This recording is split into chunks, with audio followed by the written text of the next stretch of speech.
আল্লাহ তাআলা বলেন, দুনিয়াতে যদি তুমি সবচেয়ে বড় সফল হবার চাও, মালিক তোমার জন্য যেই পথ নির্দেশক দিয়েছেন, যেই পথ তোমার অনুসরণের কথা বলেছেন, সেই পথে যদি তুমি চলতে পারো, মালিকের সন্তুষ্টি অর্জন করে যদি তুমি চলতে পারো, মালিক তোমার জন্য যেই জাহান্নাম বানালেন, সেই জাহান্নাম থেকে যদি তুমি সৎ কাজের মাধ্যমে যদি ফিরে থাকতে পারো, যদি তুমি ইন্তেকালের পরে জান্নাতি হবার পারো, তাহলে তুমি দুনিয়ার সবচাইতে সফল। সুবহানাল্লাহ।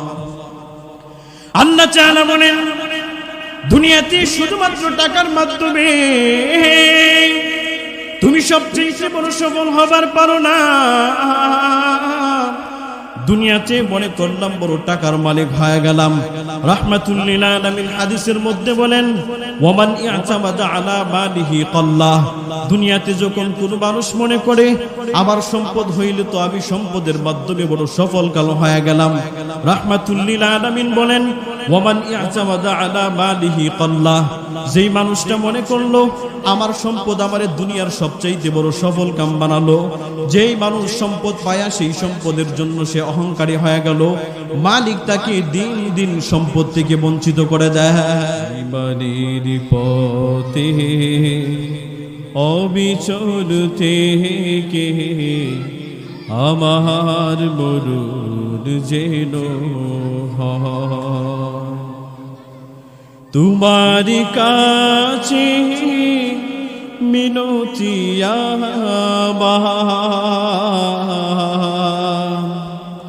তোমার কাছে মিনতি আমার, মহামহিম দয়াময়, ইমানের পথে অবিচল থেকে আমার মরণ যেন হয়, ইমানের পথে অবিচল থেকে আমার মরণ যেন হয়। প্রতিদিন মিথ্যে মুখোমুখি হয়, বেদিন ফাসিকরা করে হই চই, প্রতিদিন মিথ্যে মুখোমুখি হয়, বেদিন ফাসিকরা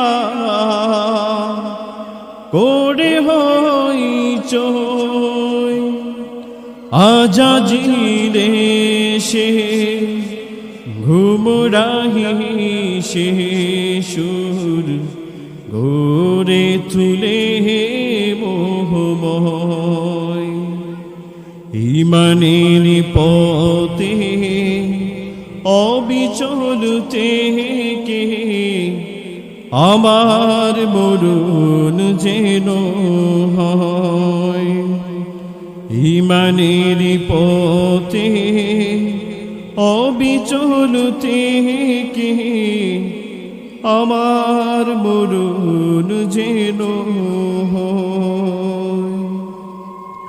আলহামদুলিল্লাহ, ঐতিহ্যবাহী বড়তল্লা পশ্চিমপাড়া আল ইখওয়ান যুব সংগঠনের উদ্যোগে অষ্টম বার্ষিক ইসলামী মহাসম্মেলনের সম্মানিত সভাপতি, আমন্ত্রিত অতিথিবৃন্দ, আমার সামনে উপবিষ্ট আছেন আমার অতি কাছের অতি মহাব্বতের, হৃদয়ের গহিরে যাদের জায়গা, মনের মণিকুঠায় যাদের স্থান, হীরকখণ্ড সমতুল্য চাঁদের সৌন্দর্যতা কেউ হার বানিয়ে দেয়, তারুণ্যের উচ্ছ্বাস নিয়ে, যৌবনের উজ্জীবনা নিয়ে আগত ইসলাম এবং মুসলমানদের চরম দুর্দিনে সিপাহ সালাদের দায়িত্ব ভার পালনকারী খালিদ বিন ওয়ালিদ রাদিয়াল্লাহু তাআলা আনহুর উত্তরসূরি গাজী সালাহুদ্দিন আইয়ুবী জামালউদ্দিন আফগানি রাহিমাহুল্লাহুর উত্তরসূরি আমার তরুণ যুবক ভাইরা, আল্লাহ পাকের কুদরতি কদমে শ্রদ্ধায় সিজদারত হচ্ছি যে আল্লাহ পাক রব্বুল আলামিন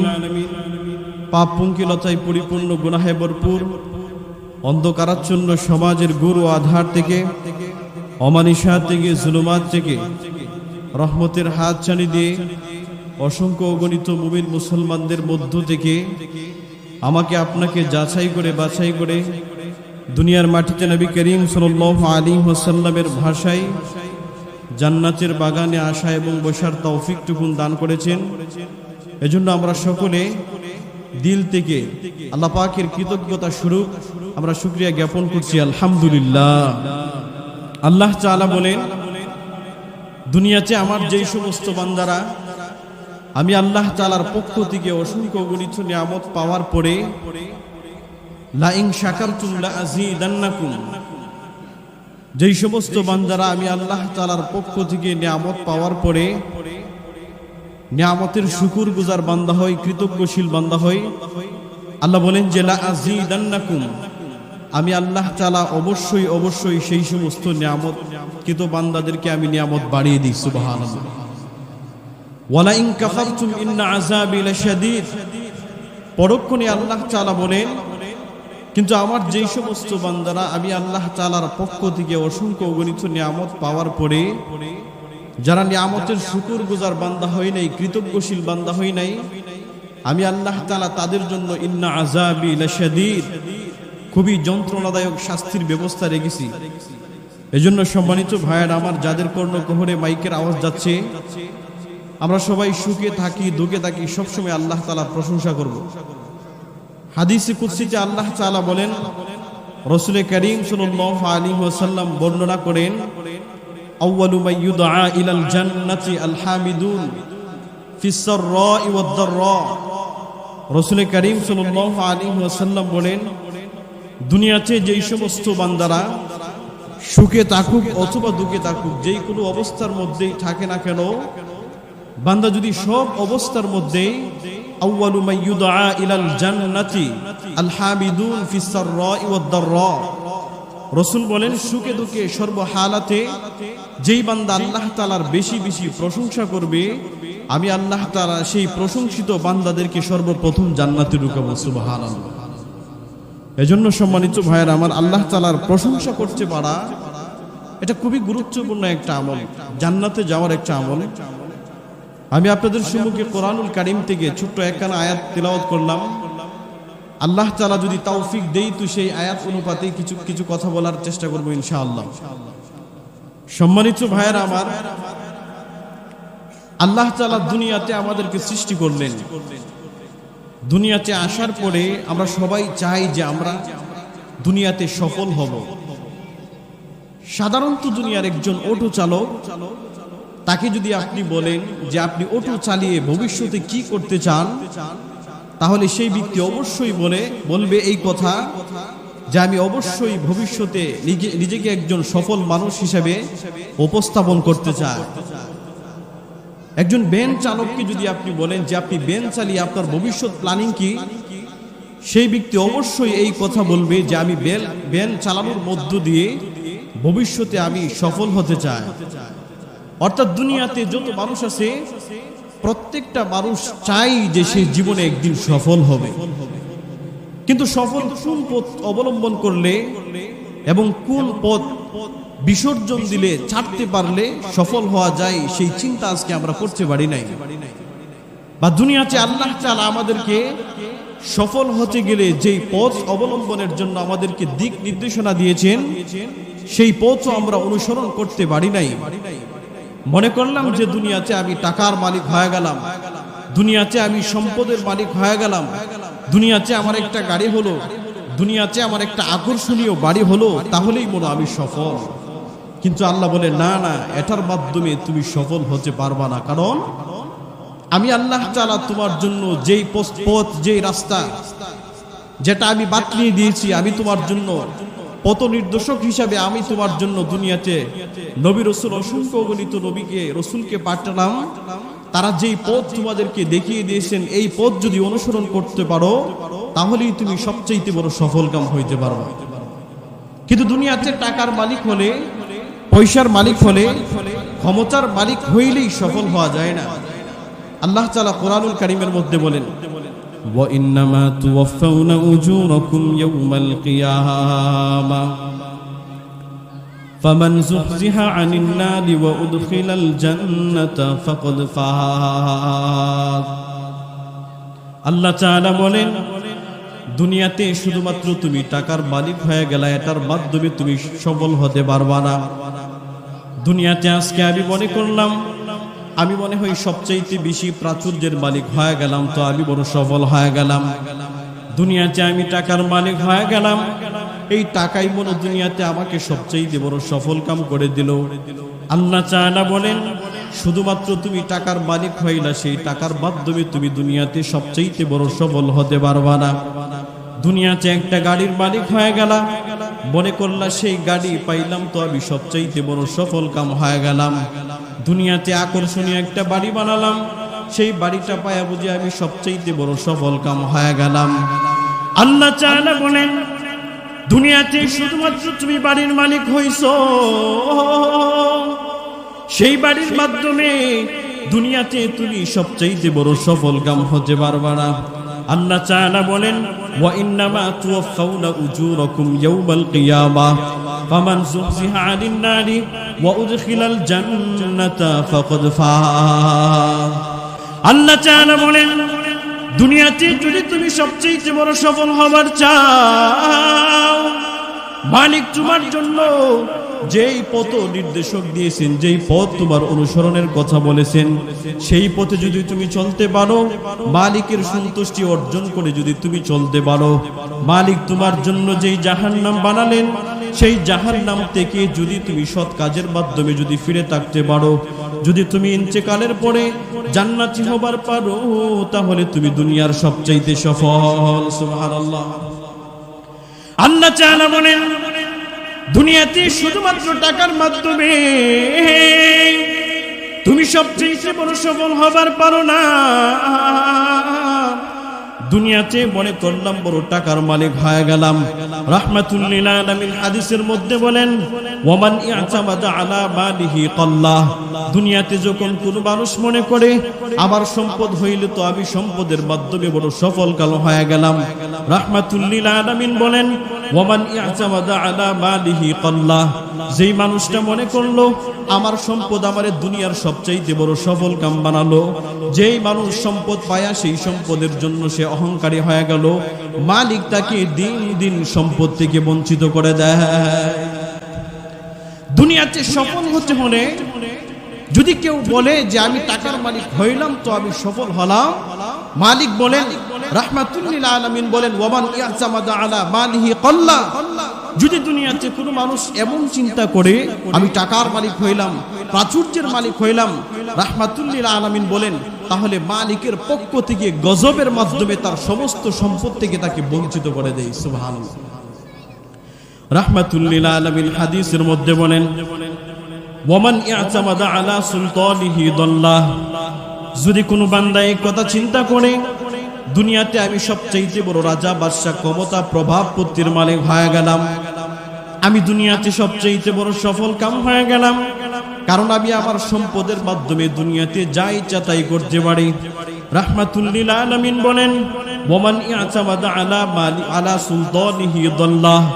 দুনিয়াতে যখন কোনো বান্দা যখন তার সম্পদে, যখন তার ক্ষমতার মাধ্যমে যখন নিজেকে সফল কাম করতে যায়, আল্লাহ তাআলা তখন সেই বান্দাকে ক্ষমতার মাধ্যমে পথভ্রষ্ট করে দেয়।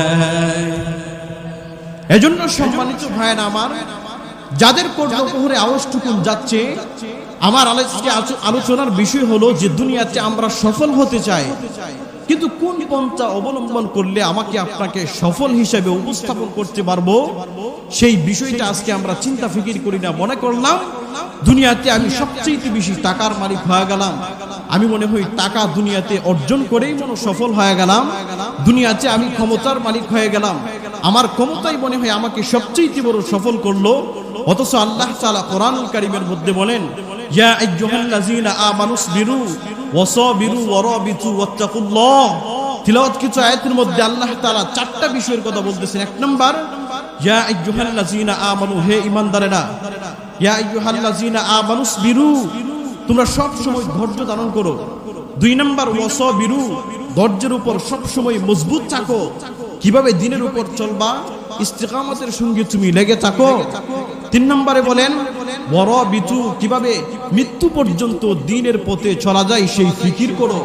4 নম্বর বলেন ওয়াত্তাকুল্লাহ, শুধুমাত্র ধৈর্য ধারণ করলা, ধৈর্যটাকে মজবুত করে ধরলা, নিজেকে কিভাবে দিনের পথে চালাবা সেই ফিকির করলা।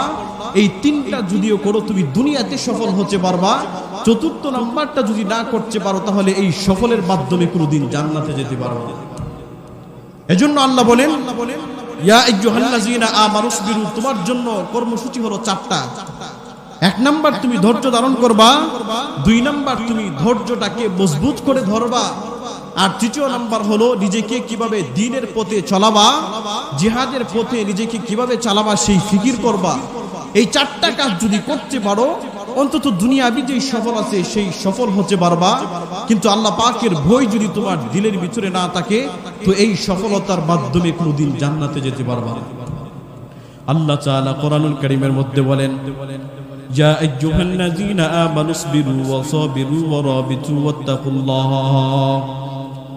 ওয়াত্তাকুল্লাহা লাআল্লাকুম তুফলিহুন।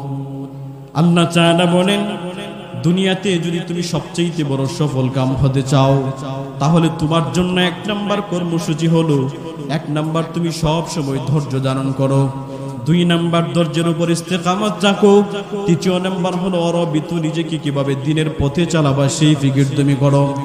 আল্লাহ তাআলা তারপরে বলেন ওয়াত্তাকুল্লাহ, শুধুমাত্র ধৈর্য ধারণ করছো, ধৈর্যের উপর নিজেকে তুমি প্রতিষ্ঠা করলা, ওয়ারাবিতু, কেমন ভাবে তুমি দ্বীনের পথে চলবা সেই তুমি ফিকির করলা। কিন্তু 4 নাম্বার ওয়াত্তাকুল্লাহ, তোমার দিলের ভিতরে আল্লাহ তাআলার ভয় নাই। যদিও তুমি ধৈর্য ধারণ করলা, ধৈর্যের মাধ্যমে তুমি ইস্তেকামত করলা, দ্বীনের পথে কিভাবে চলবা তুমি ফিকির করলা, কিন্তু যদি মালিকের ভয় তোমার মধ্যে না থাকে তাহলে তুমি ধৈর্য তার জন্য দুনিয়ার সিস্টেমে যদি তুমি ব্যবসা বাণিজ্য করো, ব্যবসা বাণিজ্য করবা ঠিকই কিন্তু তুমি মানুষের সঙ্গে 2 নাম্বারই করবা। ব্যবসা বাণিজ্য করবা ঠিকই কিন্তু মানুষকে তুমি ওজনের মধ্যে কম দিবা। ব্যবসা বাণিজ্য করবা তুমি ঠিকই কিন্তু মানুষের সঙ্গে তুমি প্রতারণা করবা। মানুষকে সব সময় কিভাবে ঠকানো যায় সেই চিন্তা তুমি করবা। সাধারণত দুনিয়ার মধ্যে আমাদের সমাজের মধ্যে এমন মানুষ আছে যেই মানুষটা আজকে থেকে 10 বছর পূর্বে সেই মানুষটা তেমন বেশি টাকা পয়সার মালিক ছিল না, সে দুনিয়াতে খুবই সাধারণভাবে চলাফেরা করত। কিন্তু সেই মানুষটা যখন ছোটখাটো যখন একটা ব্যবসা দিল, ব্যবসার মধ্যে যখন ধৈর্য তার সঙ্গে লেগে থাকলো, এক সময় ছিল সেই 10,000 টাকার মালিক। আবার যখন ইস্তেকামতের সঙ্গে যখন লেগে থাকলো তখন সেই মানুষটা হয়ে গেল 20,000 টাকার মালিক। আবার যখন ইস্তেকামতের সঙ্গে যখন ধরে রাখছে তখন কিন্তু 3 বছর পার হতে না পড়তেই সেই মানুষটা কিন্তু 10 লক্ষ টাকার মালিক হয়ে গেল। কিন্তু যদি সেই মানুষের ভিতরে মালিকের যদি ভয় যদি না থাকে তাহলে সেই সততা এবং ব্যবসার মাধ্যমে কোনোদিন জান্নাতে যেতে পারবে না। এজন্য আল্লাহ তাআলা বলেন যে তোমার জন্য কর্মসূচি হলো 4টা। 1 নাম্বার ইয়া আইয়ুহাল্লাযীনা আমানুসবিরু ওয়াসাবিরু ওয়ারাবিতু ওয়াত্তাকুল্লাহ, 1 নাম্বার তুমি সব সময় ধৈর্য ধারণ করবা, 2 নাম্বার ধৈর্যটাকে মজবুত করে ধরবা, আর 3 নাম্বার হলো ওয়ারাবিতু, নিজেকে কিভাবে দ্বীনের পথে চালাবা, জিহাদের ময়দানে নিজেকে কিভাবে ইস্তেকামতের সঙ্গে থাকবা সেই ফিকির তুমি করবা। আর 4 নাম্বার হলো ওয়াত্তাকুল্লাহ, সব সময় তুমি আল্লাহ তাআলাকে ভয় করবা। এই 4টা গুণ যদি অর্জন করতে পারো আল্লাহ বলেন যে লাআল্লাকুম তুফলিহুন, অবশ্যই অবশ্যই আল্লাহ তাআলা দুনিয়া এবং আখিরাতে তোমাকে সফল করে দিবেন। সুবহানাল্লাহ। মুফাসসিরিনে কেরাম বলেন তাফসিরে মারিফুল কোরআনে আল্লামা মুফতি শফি রহমাতুল্লাহি আলাইহি বলেন এবার বুঝলাম যে আমরা যদি ধৈর্য ধারণ করতে পারি তাহলে মালিক আমাদেরকে উভয় জাহানে সফল করবেন। কিন্তু এখন আমাদের বোঝার বিষয় হলো আমরা কখন ধৈর্য ধারণ করব এবং কোথায় ধৈর্য ধারণ করব। তিনি বলেন যে দুনিয়ার যত মানুষ আছে সমস্ত মানুষ 3 জায়গার মধ্যে ধৈর্য ধারণ করবে। 1 নাম্বার সবরুন আলা তাআহ, অর্থাৎ দুনিয়ার যত মানুষ আছে প্রত্যেকটা মানুষ ইবাদতের ক্ষেত্রে ধৈর্য ধারণ করবে। সুবহানাল্লাহ। দুনিয়াতে যখন মালিকের আনুগত্য করবে, যখন সে মালিকের আদর্শ মেনে চলবে, মালিকের জন্য যখন নামাজ পড়বে, মালিকের জন্য যখন রমজানের রোজা রাখবে, অর্থাৎ এভরিথিং আল্লাহ পাকের আনুগত্যের ক্ষেত্রে সেই মানুষটা ধৈর্য ধারণ করবে। এখন আমাদের সাধারণত বিষয় হলো, সমাজের মধ্যে যখন আমরা যখন মালিকের প্রতি যখন ইবাদত করি, নামাজ পড়ি, রোজা রাখি, তখন আমরা ইস্তিকামতের সঙ্গে ইবাদত করতে পারি না। অথচ আল্লাহ তাআলা হাদিসে কুদসির মধ্যে বলেন, রাহমাতুল লিল আলামিন বলেন, ক্বালা রাসূলুল্লাহ সাল্লাল্লাহু আলাইহি ওয়াসাল্লাম আন তা'বুদাল্লাহা কাআন্নাকা তারাহু ওয়া মান লাম তাকুন তারাহু ফাইন্নাহু ইয়ারাক। রাহমাতুল লিল আলামিন বলেন, দুনিয়াতে যত মানুষ আছে প্রত্যেকটা মানুষ মালিকের ইবাদতের ক্ষেত্রে এত পরিমাণ ইস্তিকামতের সঙ্গে ইবাদত করবে। যখন একটা মানুষ নামাজে দাঁড়াইবে, তখন সেই মানুষটা মনে করবে যে আমার মালিককে আমি নিশ্চর্ব চক্ষু দ্বারা দেখতেছি। যখন একটা মানুষ নামাজ পড়ে, তখন সে তার দিলের ভিতরে এত পরিমাণে চিন্তা রাখবে যেন আমি আমার মালিককে নিশ্চর্ব চক্ষু দ্বারা দেখতেছি। তারপরে রাহমাতুল লিল আলামিন বলেন, যদি সেই বান্দা যদি তার শক্তির মাধ্যমে, ইমানের পাওয়ারের মাধ্যমে যদি মালিককে যদি সে দেখতে না পায়, তাহলে সে কমপক্ষে এতটুকু পরিমাণ চিন্তা তার দিলের ভিতরে রাখবে, আমার মালিক কতটুকু পরিমাণে আমাকে দেখতেছে। রাহমাতুল লিল আলামিন হাদিসের মধ্যে বলেন, দুনিয়াতে যখন একটা মানুষ নামাজে দাঁড়ায়, তখন সেই মানুষ মনে করবে যেমন ভাবে ইস্তিকামতের সঙ্গে ইমানের পাওয়ার দিয়ে নামাজের মধ্যে দাঁড়াইবে, আমি যে নামাজের মধ্যে দাঁড়াইলাম যেন আমি আমার মালিককে নিশ্চর্ব চক্ষুর মাধ্যমে দেখতেছি।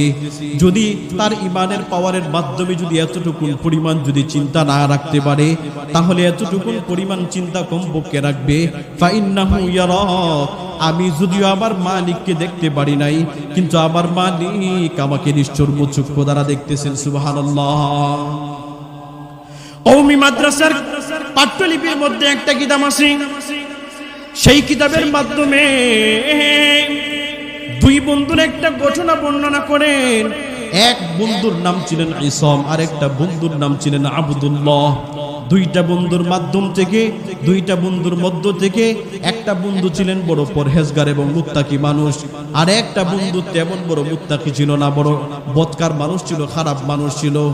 যখন সেই মুত্তাকি বন্ধুটা যখন সে নামাজের মধ্যে দাঁড়াইতেন, তো এত পরিমাণ ইস্তেকামতের সঙ্গে দাঁড়াইতেন, মানুষ যখন তারে দেখতেন তখন তাকে দেখে মানুষগণ পর্যন্ত বড় নিজেকে আশ্চর্যান্বিত করে ফেলতেন। সুবহানাল্লাহ।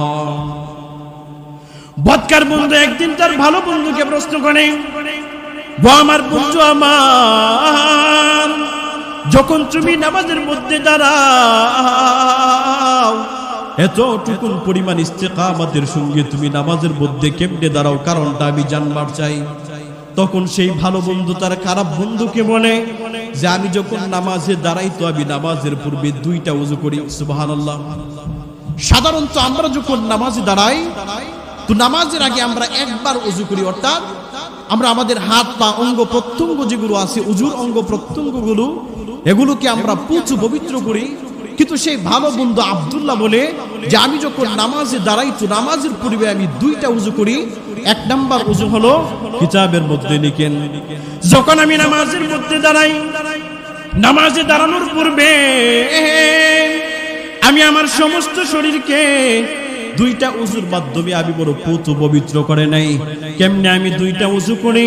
এক নাম্বার ওযু হলো, আমি আমার যেই সমস্ত অঙ্গ প্রত্যঙ্গগুলো আছে, আমি আমার ওযুর অঙ্গ প্রত্যঙ্গগুলোকে আমি ভালো করে দৌত করে নেই। যখন আমি দৌত করে নেই, শুধুমাত্র এই ওযুর মাধ্যমেই আমি নিজেকে সীমাবদ্ধ রাখি না, বরং আমি সেই ওযু করে মসজিদে যাওয়ার আগ মুহূর্তে আমি আবার নিজেকে আরেকটা দ্বিতীয়বার ওযু করে নেই। সেই ওযুটা কি? তখন সে আব্দুল্লাহ বলে ইসমকে বলে, ইসম, আমার দুনিয়ার যত ডিপ্রেশন আছে, যত চিন্তা আছে, আমার যত স্ত্রী সন্তান আছে, আমার বাবা বা আত্মীয় স্বজন যারা আছে, আমার ব্যবসা বাণিজ্য, দুনিয়ার যত ব্যস্ততা, সমস্ত ব্যস্ততা নিজেকে পবিত্র করে আমার দিলটাকে আরেকবার ওযু বানায় না। আব্দুল্লাহ চার বন্ধুকে বলে, শুধুমাত্র একটা উযুর মাধ্যমে আমি আমার অঙ্গ প্রত্যঙ্গকে পবিত্র আমি বানাই নাই, বরং আমি কি করি, দুনিয়ার সিস্টেম অনুযায়ী যখন একটা উযু করি, এই উযুটা করার পরে আমার আরেকটা উযু আছে, আমি আমার কলবটাকে উযুতে পবিত্র বানাই। কেমনে আমি সেই উযুটা করি? আমি আমার কলবের মধ্যে দুনিয়ার যত পেরেশানি আছে, দুনিয়ার স্ত্রী সন্তান যত পেরেশানি আছে, সমস্ত পেরেশানি থেকে আমি আমার কলবটাকে পুরো পবিত্র বানায় দেয়। যে আব্দুল্লাহ বলে, আমি যে এত ইস্তিকামাতের সঙ্গে নামাজ পড়ি, জানো তার কারণ কি? কারণ হলো আমি যখন নামাজে দাঁড়াই, নামাজে দাঁড়ানোর পূর্বে আমি দুইটা উযু করি। এক নম্বর উযু হলো শরীয়তে ইসলামিয়াতে আমাদের জন্য আমাদের হাত, মুখ, অঙ্গ প্রত্যঙ্গ যতটুকু ধোয়া দরকার, উযুর যে সমস্ত বিধান আছে, এই বিধানগুলোকে আমি পুঙ্খানুপুঙ্খানু ভাবে পালন করে তাহলে আমি দ্বিতীয়বার আবার একটা উযু করি। সেই কি উযুটা? সেই উযু হলো আমি আমার কলবের মধ্যে দুনিয়ার মহাব্বত, সন্তানের মহাব্বত, স্ত্রীর মহাব্বত, সম্পদের মহাব্বত, যত ব্যস্ততা আছে সমস্ত ব্যস্ততা থেকে আমি আমার অঙ্গটাকে পবিত্র বানাই। পবিত্র বানিয়ে যখন আমি আমার একটা উযু করি, তখন সেই উযুর মাধ্যমে আমার কলবটাকে আমি পরিষ্কার করে নেই। সুবহানাল্লাহ। এটা হলো ইবাদতের ক্ষেত্রে তার ইস্তেকামাত। কিন্তু আজকে আমাদের ইবাদতের অবস্থা কেমন? নামাজে যখন দাঁড়াই, হঠাৎ করে যদি নামাজের মধ্যে কারান চলে যায়, বাকি দুই রাকাতের অবস্থা তো খুবই সিরিয়াস হয়ে যায়। আমরা নামাজ থেকে নিজের মনকে উঠিয়ে ফেলি। অথচ কিতাবের মধ্যে তার মুফাসসিরিনে কেরাম বলেন যে দুনিয়াতে মানুষ সবর করবে তিন জায়গায়, ইস্তিকামাতের সঙ্গে ধৈর্য ধারণ করবে তিন জায়গায়। এক নাম্বার, দুনিয়াতে সবসময় মানুষ সবরুন আলাল ইবাদত আই আলাত তাআত, অর্থাৎ দুনিয়াতে যখন মানুষ ইবাদত করবে, ইবাদতের ক্ষেত্রে মানুষ ধৈর্য ধারণ করবে। সুবহানাল্লাহ। আজকে আমরা ইবাদতের ক্ষেত্রে ধৈর্য ধারণ করতে পারি নাই। সাধারণত যদি একটু অসুস্থ হয়ে যাই, তো নামাজ আমাদের থেকে ছুটে যায়। অথচ রাহমাতুল লিল আলামিনের সাহাবীরা নিজের জীবন বাজি রেখে তারপরেও মালিকের পথ থেকে কোনোদিন দূরে সরে যায় নাই। সুবহানাল্লাহ। রাহমাতুল লিল আলামিন হাদিসের মধ্যে বলেন, রাহমাতুল লিল আলামিনের একজন সাহাবী ছিলেন হযরতে উরওয়া ইবনে যুবাইর রাদিয়াল্লাহু তাআলা আনহু। হাদিসের মধ্যে রাহমাতুল লিল আলামিন বলেন, উরওয়া ইবনে যুবাইর এত পরিমাণ ইবাদতের ক্ষেত্রে নিজেকে ইস্তিকামাতের সঙ্গে ধরে রাখতেন, এত পরিমাণে ইবাদতের ক্ষেত্রে তিনি ধৈর্য ধারণ করতেন। রাহমাতুল লিল আলামিন বলেন, হযরতে উরওয়া ইবনে যুবাইর যখন তিনি নামাজের মধ্যে দাঁড়াইতেন, নামাজের মাধ্যমে তিনি প্রতি রাকাতের মাধ্যমে তিনি 7.5 বার তিলাওয়াত করতেন। আবার যখন নামাজে দাঁড়াইতেন, আরেক রাকাতের মাধ্যমে তিনি 7.5 বার পড়তেন। আবার যখন তিনি নামাজের মধ্যে দাঁড়াইতেন তো 7.5 বার পড়তেন। আবার যখন চতুর্থ নাম্বার রাকাতের মাধ্যমে তিনি 7.5 বার কমপ্লিট করতেন। হাদিসের মধ্যে বর্ণনা করা হয় হযরতে উরওয়া ইবনে যুবাইর প্রতি 4 রাকাত নামাজের মাধ্যমে তিনি এক কোরআন খতম করতেন। সুবহানাল্লাহ। রাহমাতুল লিল আলামিনের সাহাবীরা ইবাদতের মাধ্যমে নিজেকে কি পরিমাণ ধৈর্য ধারণ করতেন। যখন তিনি নামাজের মধ্যে দাঁড়াইতেন, প্রতি 4 রাকাত নামাজের মাধ্যমে তিনি এক কোরআন খতম করতেন। কিন্তু আজকে আমাদের অবস্থাটা কেমন? যদি সাধারণত একটা নামাজের মাধ্যমে যদি 10 লাইন বিশিষ্ট যদি একটা তিলাওয়াত করি, আমরা পিছনে যেই সমস্ত মুসল্লি ভাইয়েরা আছে, সমস্ত মুসল্লি ভাইয়ের ইস্তিকামাত সেই নামাজের মাধ্যমে থাকে না। হঠাৎ যদি নামাজের মাধ্যমে যদি নিজের তেলাওয়াতটা যদি একটু লম্বা হয়ে যায়, তাহলে এই পিছন থেকে মানুষগুলো বরং কাশতে থাকে। এমন মুসল্লি আছে না নাই? নামাজ যখন তিলাওয়াতটা লম্বা হয়ে যায়, তখন পিছন থেকে কাশির মাধ্যমে অথবা গলা কাশির মাধ্যমে যেই কোনো আকার অথবা ইঙ্গিতের মাধ্যমে ইমাম সাহেবকে বুঝ দেয় যে নামাজে কিন্তু আমাদের বিরক্তি চলে আসছে। অথচ রাহমাতুল লিল আলামিনের সাহাবী হযরতে উরওয়া ইবনে যুবাইর 25 রাকাতের মাধ্যমে তিনি 7.5 পারা তিলাওয়াত করতেন। 2 রাকাতের মধ্যে 15 পারা, 4 রাকাত নামাজের মাধ্যমে তিনি এক কোরআন খতম করতেন। সুবহানাল্লাহ। শুধুমাত্র তাই নয়, রাহমাতুল লিল আলামিন বলেন, হযরত উরওয়া ইবনে জুবাইর একদিন মদিনা থেকে যখন দিমাশক যখন তিনি সফর করবেন, এমনিতেই তো তিনি যখন লম্বা তিলাওয়াতের মাধ্যমে লম্বা তিলাওয়াত যখন নামাজের মাধ্যমে তিনি করতেন, লম্বা তিলাওয়াত করার কারণে তার দুইটা পা পর্যন্ত যখন ফুলে যাইত। আবার যখন তিনি মদিনা থেকে দিমাশক যখন সফর করলেন, মদিনা থেকে দিমাশক সফর করার পরে যখন তিনি পায়ে হেঁটে হেঁটে যখন মাইলের পর মাইল যখন অতিক্রম করলেন, মদিনা থেকে দিমাশক যাওয়ার পর তখন চায়ের পায়ের মাধ্যমে ইনফেকশন যখন হয়ে গেল, যখন তিনি ডাক্তারের শরণাপন্ন হলেন, ডাক্তারকে গিয়ে যখন বললেন, আমি যেহেতু দূর পরিমাণ লম্বা সময় অতিক্রম করলাম, এই জন্য আমার পায়ের মধ্যে যেন অস্বস্তি বোধ করলাম, রোগাক্রান্ত হয়ে গেলাম। ডাক্তার যখন উরওয়া ইবনে জুবাইরের পাটা দেখলো, পাটা দেখার পরে বলল যে তোমার পায়ের মধ্যে ইনফেকশন হয়ে গেছে, এখন তোমার করণীয় হলো তুমি তোমার বানা। হযরত উরওয়া ইবনে জুবাইর বলে, আমি প্রতি রাকাত নামাজের মাধ্যমে 7.5 বার তিলাওয়াত করি, আবার যখন দ্বিতীয় রাকাত নামাজ পড়ি তো 7.5 বার তিলাওয়াত করি। এমন ভাবে 4 রাকাত নামাজের মাধ্যমে আমি আমার মালিককে সন্তুষ্ট করার জন্য এক কোরআন খতম দেই। তাহলে আমি যদি আমার পাটা যদি কেটে ফেলে দেই তো মালিকের সন্তুষ্টির জন্য আমি প্রতি 4 রাকাতের মধ্যে এক কোরআন খতম করতে পারবো না। ডাক্তার যখন বলেন, যদি তোমার পাটা না কাটো তাহলে তোমার সেই পায়ের মাধ্যমে তোমার সমস্ত পাটা পর্যন্ত পৌঁছে যাইতে পারে, এমনকি তোমার সমস্ত শরীর পর্যন্ত পৌঁছাইতে যাইতে পারে। তখন সেই উরওয়া ইবনে জুবাইর মনে মনে চিন্তা ফিকির করলেন যে আমার যদি সমস্ত শরীর যদি পৌঁছে যাইতো, মালিকের ইবাদত করতে পারবো না। এই জন্য রাহমাতুল লিল আলামিনের সাহাবী বলেন, ডাক্তার আমি আপনাকে আদেশ করলাম আপনি আমার পাটা পর্যন্ত কেটে ফেলে দেন।